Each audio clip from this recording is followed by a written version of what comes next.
If I was stuck in an elevator with the CEO of Atlantic Music Group, Elliot Grange, first and foremost, I would remain calm because we're stuck in an elevator and this is very serious. And then I would probably try to get into contact with somebody and let them know, hey, we're stuck in an elevator, can you help us please?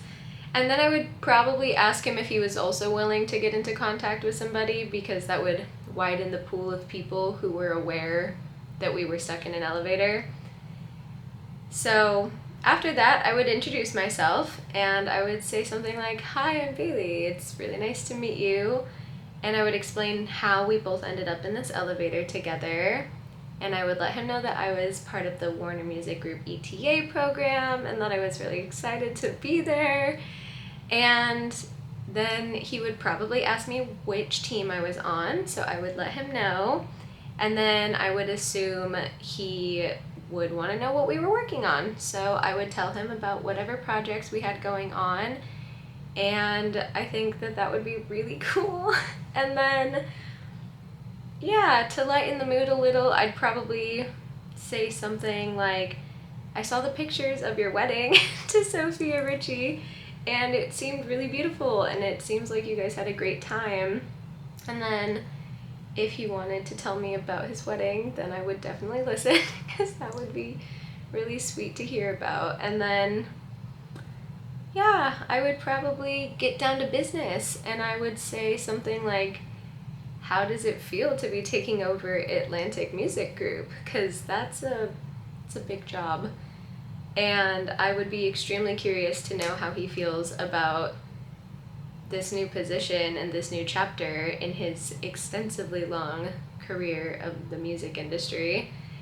And yeah, I would just want to know if he was excited, if he had any plans for the future of the label. And I mean, he grew up in the music industry, and now he's kind of in this like top dog position, and he's kind of working like side by side with his dad while also being slightly in competition with his dad. So I would want to know like how that dynamic feels for him, and if it's something he's like excited about, if their family has like a little fun healthy competition thing going on. I would assume a lot of his knowledge has come from his dad, so I think that's really cool that they have this opportunity to be like working together, separate but together. And then, I don't know, I'd probably ask something kind of cliche in a way. I might ask something like, what advice would you give somebody who's just starting out in the music industry? Because, I mean, first of all, as I've covered, he has a lifetime of knowledge to provide somebody who asks such a silly little question. But sometimes these cliche questions might seem like they have sort of superficial answers, but I don't think that's a bad thing. I think that just being open and positive about any advice that someone who's in a position like that is willing to give you is, first of all, like, not a normal opportunity.